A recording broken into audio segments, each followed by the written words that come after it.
नमस्कार, बहुत स्वागत है आपका इंडिया वॉइस में। मैं हूं आपके साथ प्रज्ञा मिश्रा। वक्त हो चला है उत्तर प्रदेश के इस खास बुलेटिन की, तो शुरुआत करते हैं पहली खबर के साथ। उत्तर प्रदेश के फिरोजाबाद को विकास की बड़ी सौगात मिली है। मुख्यमंत्री योगी आदित्यनाथ ने जिले में करीब 658 करोड़ रुपए की विकास परियोजनाओं का लोकार्पण और शिलान्यास किया। इस दौरान सीएम योगी ने कहा कि प्रदेश सरकार की प्राथमिकता विकास और जन कल्याण और हर क्षेत्र में तेजी से काम किया जा रहा है। इन परियोजनाओं के जरिए सड़क, बुनियादी सुविधाओं और आम लोगों से जुड़े कई विकास कार्यों को रफ्तार मिलने की भी उम्मीद है। मुख्यमंत्री ने कहा कि सरकार का लक्ष्य प्रदेश के हर जिले को विकास की मुख्य धारा से जोड़ना है। तो फिरोजाबाद को मिली इस बड़ी सौगात में क्या क्या शामिल है और सीएम योगी आदित्यनाथ ने मन से क्या कुछ कहा, चलिए आपको सुनवाते हैं। जिसने अपने कारीगरों, श्रमिकों के परिश्रम से आज इस जनपद को लोकल से ग्लोबल बनाने की एक बड़ी यात्रा तय की है। इसके लिए फिरोजाबाद को पहचान देने वाले ऐसे सभी कारीगरों, उद्यमियों, श्रमिकों का अभिनंदन करते हुए सिद्ध संत बाबा नीब करोली की जन्मस्थली से जुड़े हुए जनपद फिरोजाबाद और टुंडला को मैं कोटि कोटि नमन करते हुए आप सबका अभिनंदन करता हूं। बहन और भाइयों, जब ऐसी पवित्र भूमि पर आने का अवसर प्राप्त हुआ है तो स्वाभाविक रूप से यह अधिकार बनता है फिरोजाबाद जनपद का कि वह विकास की इन परियोजनाओं का साक्षी बने। और मुझे प्रसन्नता है कि आज 650 करोड़ रुपए से अधिक की परियोजनाएं केवल 2 विधानसभाओं के लिए मिल रही हैं और जिस दिन 5 विधानसभाओं को मिलाकर के करेंगे तो मान के चलिए कि ये इससे कई गुना ज्यादा होंगी। इसके लिए भी मैं फिरोजाबाद वासियों को हृदय से बधाई देता हूं। अब रुक कर लेते हैं अगली खबर की। उत्तर प्रदेश की सियासत में गौ माता के मुद्दे को लेकर नया विवाद खड़ा हो गया है। आपको बता दें, गोवंश आंदोलन के बीच ज्योतिष पीठ के शंकराचार्य स्वामी अविमुक्तेश्वरानंद सरस्वती ने मुख्यमंत्री योगी आदित्यनाथ पर तीखा हमला बोला। विवाद की शुरुआत उस बयान के बाद हुई जिसमें सीएम योगी आदित्यनाथ ने कहा था कि हिंदुओं के लिए गाय हमेशा माता रही है और इसके लिए किसी सरकारी घोषणा की जरूरत नहीं है। इसी को लेकर शंकराचार्य ने सवाल उठाते हुए कहा कि जो गौ माता को माता मानने के लिए तैयार नहीं, हमें उसकी जरूरत नहीं। और क्या कुछ कहा, चलिए आपको सुनाते हैं। क्या मजबूरी है योगी आदित्यनाथ के सामने कि गाय को माता कहने में उनकी जीभ लड़खड़ा रही है। उत्तर प्रदेश में गौ माता को लेकर एक नया सियासी और धार्मिक घमासान छिड़ गया है। ज्योतिष पीठ के शंकराचार्य स्वामी अविमुक्तेश्वरानंद सरस्वती ने मुख्यमंत्री योगी आदित्यनाथ का नाम लेकर तीखा हमला किया है। दरअसल ये विवाद उस समय और भी ज्यादा गर्मा गया जब सीएम योगी आदित्यनाथ ने कहा था कि हिंदुओं के लिए गाय हमेशा से माता रही है और इसे किसी सरकारी या औपचारिक घोषणा की आवश्यकता नहीं है। इस बयान के बाद शंकराचार्य के तीखे तेवर देखने को मिले। शंकराचार्य ने अपने बयान में साफ कहा कि जो गौ माता को माता कहने के लिए तैयार नहीं, हमें उसकी भी जरूरत नहीं है। अगर महाराष्ट्र में उप मुख्यमंत्री एकनाथ शिंदे गौ माता के संरक्षण को लेकर निर्णय ले सकते हैं तो उत्तर प्रदेश के मुख्यमंत्री योगी आदित्यनाथ ऐसा क्यों नहीं कर सकते। बात यह है कि जो गौ माता को माता भी नहीं कह सकता वो हमारे किस काम का है।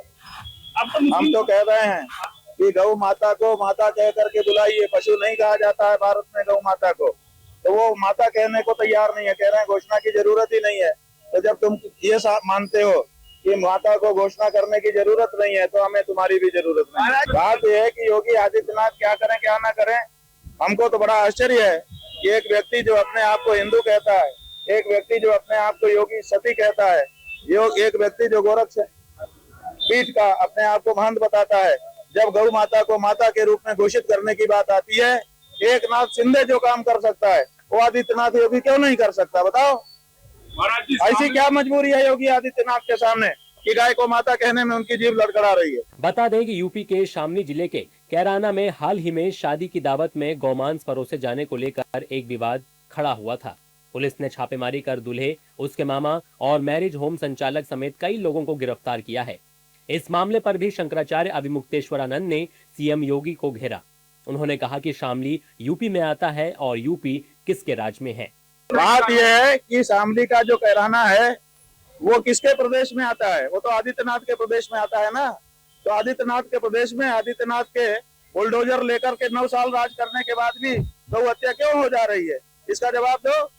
स्वामी अविमुक्तेश्वरानंद सरस्वती यूपी की सभी 403 विधानसभा क्षेत्रों में जनसंपर्क यात्रा निकाल रहे हैं।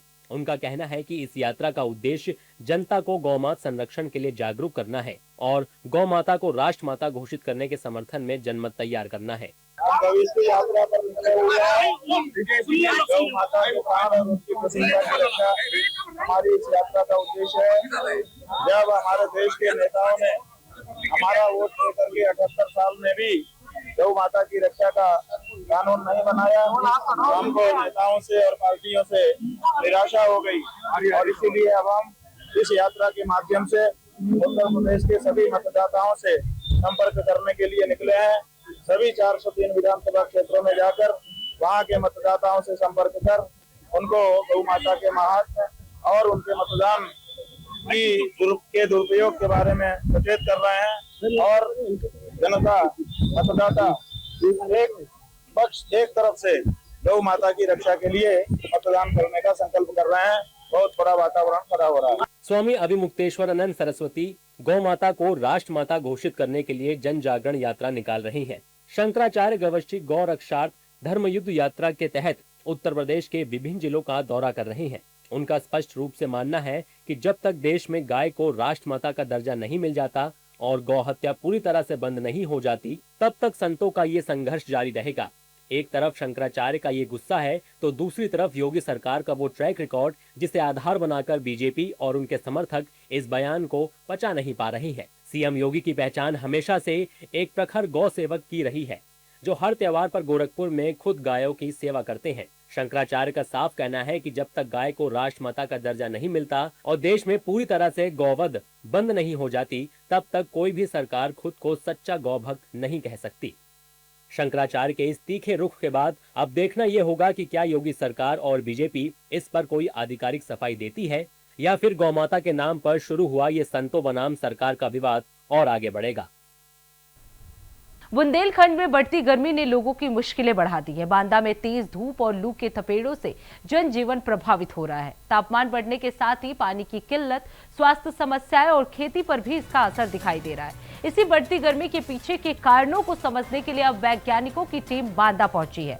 टीम ने जिले के अलग अलग इलाकों का दौरा कर मौसम, जमीन की स्थिति, तापमान में बदलाव और पर्यावरणीय कारणों का अध्ययन शुरू कर दिया है। आखिर बांदा में बढ़ती गर्मी के पीछे की वजह क्या है? क्या बदलता पर्यावरण इसका बड़ा कारण है? और वैज्ञानिकों की टीम को जांच में क्या मिल रहा है, इस पर ज्यादा जानकारी दे रहे हैं हमारे संवाददाता।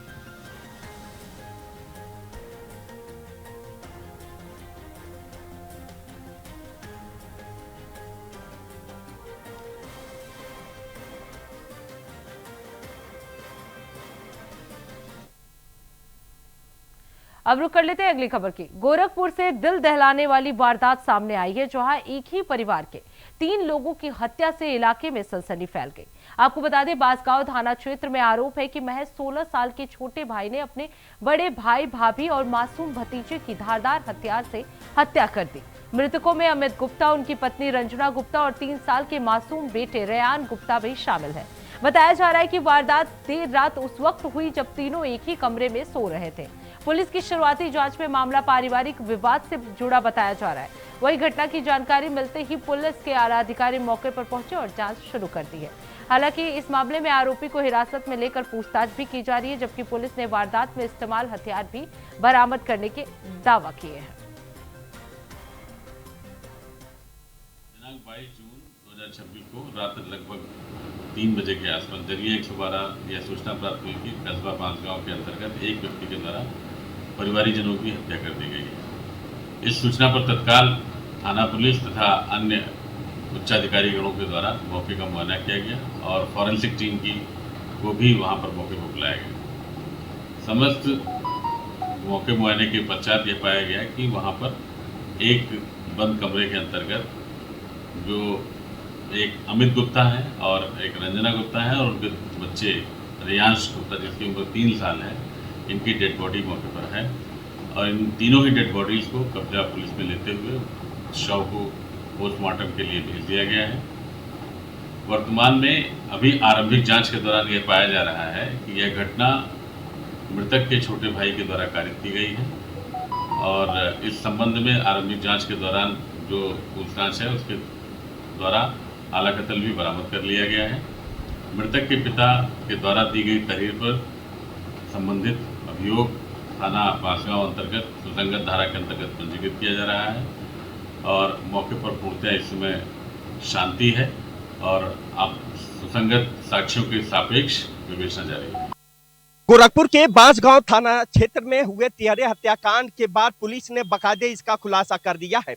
पुलिस का कहना है कि 16 वर्षीय युवक प्रताड़ित उसके भैया और भाभी के द्वारा लगातार उसे किया जाता था, जिससे थक हार करके उसने भैया भाभी और 3 साल की बच्ची की निर्मम तरीके से धारदार हथियार से उसकी हत्या कर दी। हत्या करने के बाद वहां पे युवक मौके पे ही मौजूद रहा, जिसके बाद पुलिस वहां पे जाती है, उसे गिरफ्तार करती है। उसके बाद जो है मर्डर में इस्तेमाल होने वाले हथियार को बरामद कर और युवक से लगातार पूछताछ की जा रही है। उसी के साथ गांव में तमाम लोगों से पूछताछ भी जारी है कि क्या इस हत्या के पीछे और भी कोई वजह है, क्योंकि गांव के लोगों का अलग अलग लोगों की प्रतिक्रिया पुलिस गहर से जांच कर रही है। इंडिया वॉइस के लिए प्रिंस तिवारी, गोरखपुर। अब रुक कर लेते हैं अगली खबर की। उत्तर प्रदेश की राजनीति में 2027 विधानसभा चुनाव से पहले एक नई बहस छिड़ गई है। आपको बता दें, बरेली से उठी एक मांग अब सियासी गलियारों में चर्चा का विषय बन गई है। अखिल भारतीय मुस्लिम जमात के राष्ट्रीय अध्यक्ष मौलाना शहाबुद्दीन रजवी ने समाजवादी पार्टी के प्रमुख अखिलेश यादव को पत्र लिखकर मांग की है कि वो आगामी विधानसभा चुनाव से पहले मुस्लिम मुख्यमंत्री चेहरे की घोषणा करें। मौलाना का कहना है कि प्रदेश की आबादी में मुस्लिम समुदाय की बड़ी हिस्सेदारी है और समाजवादी पार्टी को इस समुदाय का लगातार समर्थन मिल रहा है। और क्या कुछ कहा, चलिए आपको सुनाते हैं। वो मुसलमानों का समाजवादी पार्टी के अध्यक्ष अखिलेश यादव जी को मैंने एक लेटर लिखा है और उनसे 2027 विधानसभा चुनाव के सिलसिले में मैंने बातें कही हैं और ख़ास तौर पर मैंने उनको उत्तर प्रदेश के मुसलमानों के जज्बात और एहसासात को याद दिलाया है और उनको बताया है कि 22% मुसलमान उत्तर प्रदेश में हैं और 7% यादव बिरादरी के लोग उत्तर प्रदेश में हैं।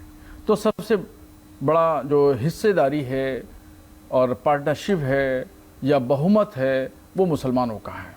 इसलिए उनके पिता मुलायम सिंह यादव जी को कई बार मुख्यमंत्री बनाया, खुद अखिलेश यादव को मुसलमानों ने मुख्यमंत्री बनवाया, उनके भाई, चाचा और बीवी, भतीजे वगैरह वगैरह इन लोगों को किसी को विधानसभा में भेजने का काम किया मुसलमानों ने, किसी को लोकसभा में भेजने का काम किया।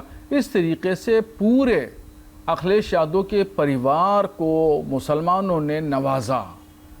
अखिलेश यादव के परिवार पर मुसलमानों का बहुत बड़ा एहसान है।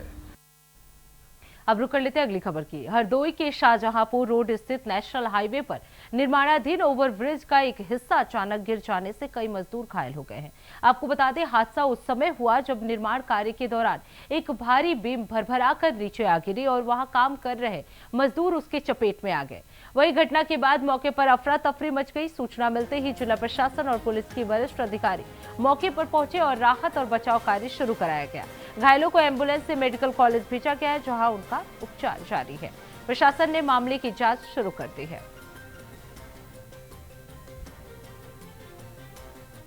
आज हरदोई में एक बड़ा हादसा हो गया। आपको बता दें कि हरदोई और शाहजहांपुर जो हाईवे बन रहा था, उस हाईवे निर्माणाधीन हाईवे पे एक जो सीमेंट की जो स्लैब थी वो गिर गई और उसमें मजदूर दब गए। हालांकि आपको बता दें कि 3 मजदूर उसमें घायल हुए थे।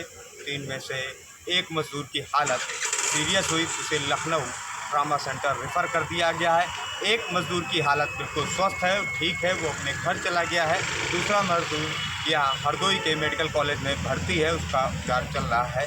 हालांकि इस जानकारी पर जिला अधिकारी व पुलिस अधीक्षक हरदोई मौके पर पहुंचे और राहत बचाव का कार्य जारी कर दिया है। वह लगातार पुलिस वहां पे मौजूद है और जेसीबी चल रही है कि कहीं और कोई मजदूर दबा तो नहीं है। हालांकि पूरे मामले पर मुख्यमंत्री योगी आदित्यनाथ ने भी संज्ञान लिया है और अधिकारियों को दिशा निर्देश दिया है।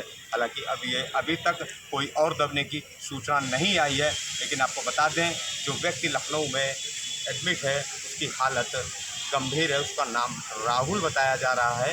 हालांकि उसके परिवार वाले भी आ चुके हैं, लेकिन वो लखनऊ में हैं और अभी तक फिलहाल और किसी की निकलने की कोई सूचना नहीं लगी। हरदोई से आनंद त्रिवेदी, इंडिया वॉइस। अब रुक कर लेते हैं अगली खबर की। उत्तर प्रदेश की 69,000 शिक्षक भर्ती में आरक्षण घोटाला मामले को लेकर योगी सरकार ने चयन की सूची को रिवाइज करने का फैसला किया है। इस संबंध में आदेश जारी कर दिया गया है। नई चयन सूची तैयार होने के बाद संशोधित कट ऑफ में आने वाले अभ्यर्थियों की नियुक्ति प्रक्रिया पूरी कराई जाएगी। लंबे समय से भर्ती में आरक्षण नियमों के पालन को लेकर विवाद चल रहा था। सरकार के इस कदम से प्रभावित अभ्यर्थियों को राहत मिलने की उम्मीद जताई जा रही है। अब संबंधित विभाग संशोधित सूची जारी करने और पात्र अभ्यर्थियों की नियुक्ति की प्रक्रिया आगे बढ़ाएगा।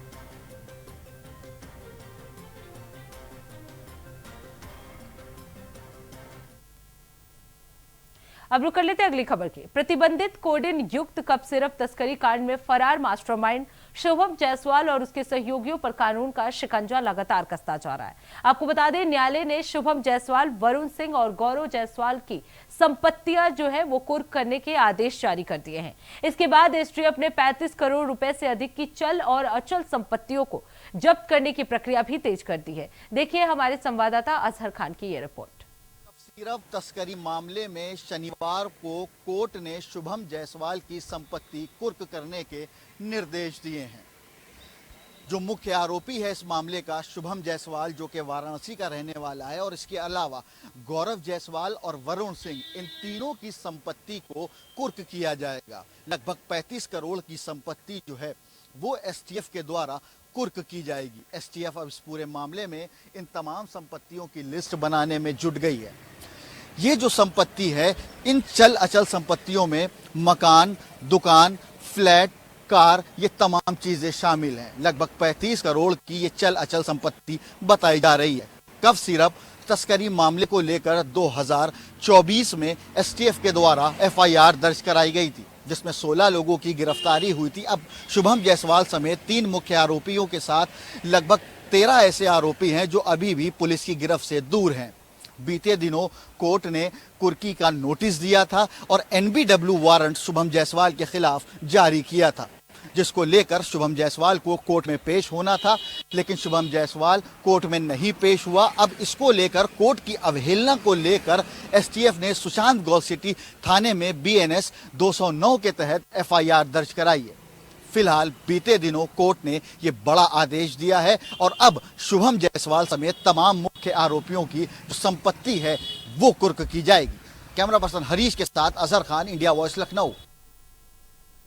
तो इसी के साथ उत्तर प्रदेश के इस खास बुलेटिन में बस इतना ही। देश दुनिया की तमाम बड़ी खबरों के लिए देखते रहिए इंडिया वॉइस। तब तक के लिए नमस्कार।